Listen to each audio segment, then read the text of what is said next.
आम बजट में रक्षा बजट कितना बढ़ा, सरकार ने स्वास्थ्य और शिक्षा बजट का कितना बढ़ाया, तो देश के राष्ट्रीय राजमार्गों और सड़क सुरक्षा के लिए सरकार ने बजट में कितनी राशि का प्रावधान रखा है, सबसे ज्यादा किस मंत्रालय का बजट बढ़ाया गया है, अब इसको हम आपको ग्राफिक्स के माध्यम से बताते हैं।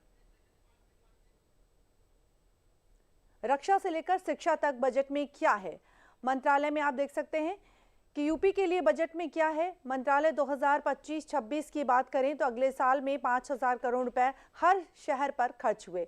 दूसरा, high speed rail corridor Kashi से सिलीगुड़ी के बीच 702 किलोमीटर का होगा। हाई स्पीड रेल कॉरिडोर पर ट्रेनें 310 और 350 किलोमीटर की रफ्तार से चलेंगी। तेज स्पीड से काशी से दिल्ली की दूरी 4-5 घंटे में पूरी होगी, अभी 11-12 घंटे लगते हैं।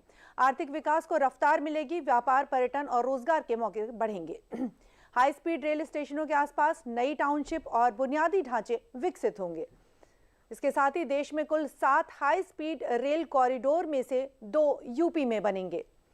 अगले 5 साल में आपको बता दें कि ये बजट सत्र के बारे में हम आपको बता रहे थे, वाराणसी में शिप रिपेयर इकोसिस्टम यानी इनलैंड वाटरवेज के लिए जहाज मरम्मत सुविधा स्थापित होगी, जो गंगा जल मार्ग से जुड़ेगा। इसको भी हम आपको ग्राफिक्स के माध्यम से बता दें कि शिप रिपेयर सिस्टम बनने से 2-3 हजार लोगों को प्रत्यक्ष और अप्रत्यक्ष रूप से रोजगार मिलेगा। गंगा में जल परिवहन बढ़ेगा, माल ढुलाई सस्ती होगी।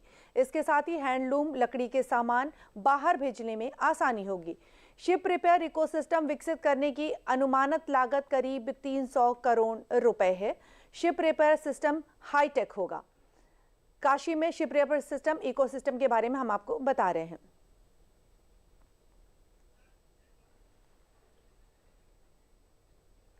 और इसके साथ ही आपको बता दें कि केंद्रीय बजट में मोदी सरकार ने कुछ योजनाओं का भी ऐलान किया है। इन योजनाओं से के बारे में आपको बता दें कि यूपी को इस केंद्रीय बजट में स्वास्थ्य, इंफ्रास्ट्रक्चर जैसे क्षेत्रों में क्या क्या लाभ मिलेगा और कैसे इससे यूपी के विकास में मदद मिलेगी। देश के साथ यूपी में भी मदद मिलने वाली है। सभी जिला अस्पताल की क्षमता 50% बढ़ाई जाएगी। इसके साथ ही हम यूपी की बात कर रहे हैं। सभी जिलों में इमरजेंसी और ट्रामा सेंटर खुलेंगे और कामकाजी महिलाओं के लिए सभी 75 जिलों में एक गर्ल्स हॉस्टल बनाया जाएगा। यूपी को बजट में क्या मिला, इसके बारे में हम आपको बता रहे हैं। इंफ्रास्ट्रक्चर की बात करें अगर तो 5 लाख से ज्यादा आबादी वाले शहरों में इंफ्रास्ट्रक्चर डेवलप करने के लिए 12.2 लाख करोड़ का बजट मिला है। साथ ही इस कैटेगरी में लखनऊ, अयोध्या, गोरखपुर समेत 25 शहर आएंगे। रेलवे में कवच सिस्टम का विस्तार होगा, जो सुरक्षा बढ़ाएगा और यूपी के रेल नेटवर्क को फायदा पहुंचाएगा। यूपी को बजट में क्या मिला, इसके बारे में हम आपको बता रहे हैं कि उद्योग और विकास की बात करें तो प्रदेश के कुछ छोटे तीर्थ स्थलों को भी इसमें विकसित किया जाएगा। प्रदेश के 50 स्टेशनों को अमृत भारत स्टेशन के तौर पर विकसित किया जाएगा। केंद्र ने सेमीकंडक्टर 2.0 की शुरुआत की है। नोएडा में सेमीकंडक्टर पार्क भी बन रहा है। उद्योग और विकास को बढ़ावा मिल रहा है।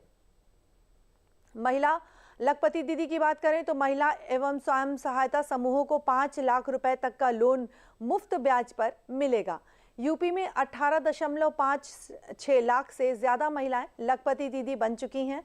आपको बता दें कि यूपी सरकार ने 3 करोड़ महिलाओं को लखपति दीदी बनाने का टारगेट भी रखा है। और अगर हम इसी के साथ हेल्थ की बात करते हैं, स्वास्थ्य की बात करते हैं कि यूपी को बजट में इसके साथ क्या मिला, तो सभी जिलों में इमरजेंसी ट्रामा सेंटर खुलेंगे। और इसके साथ ही केंद्रीय बजट में मोदी सरकार ने कुछ योजनाओं का भी ऐलान किया है। इन योजनाओं से भी यूपी को बड़ा फायदा मिलने वाला है।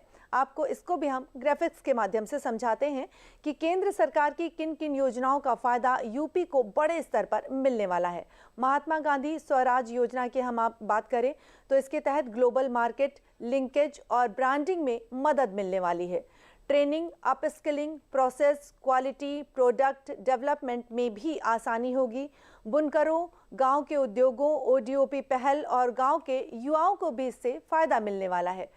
यूपी से ही ओडीओपी की शुरुआत हुई थी। यूपी के उत्पादों को विश्व बाजार में उपलब्ध कराना होगा। इसके साथ हम बजट में बात करें विरासत और संस्कृति की यानी कि पर्यटन की, तो वाराणसी के सारनाथ और मेरठ के हस्तिनापुर सहित देश के 15 आर्कियोलॉजिकल साइट्स को डेवलप किया जाएगा। खोदे गए लैंडस्केप को क्यूरेटेड वॉके के जरिए आम लोगों के लिए खोला भी जाएगा। Conservation labs, interpretation centres, guides की मदद के लिए इमर्सिव स्टोरी टेलिंग स्किल्स और टेक्नोलॉजीज भी शुरू की जाएंगी। विरासत की बात कर रहे हैं और इसी के साथ हम बात करते हैं समर्थ पहल की, यानी कि खेल योजना खेल के समान उत्पाद की। तो देश भर को आत्मनिर्भर बनाने में खेल का भी विशेष योगदान है। इसका फायदा खेल समान उत्पाद में अग्रणी जो जिला है वो मेरठ है, उसको मिलने वाला है।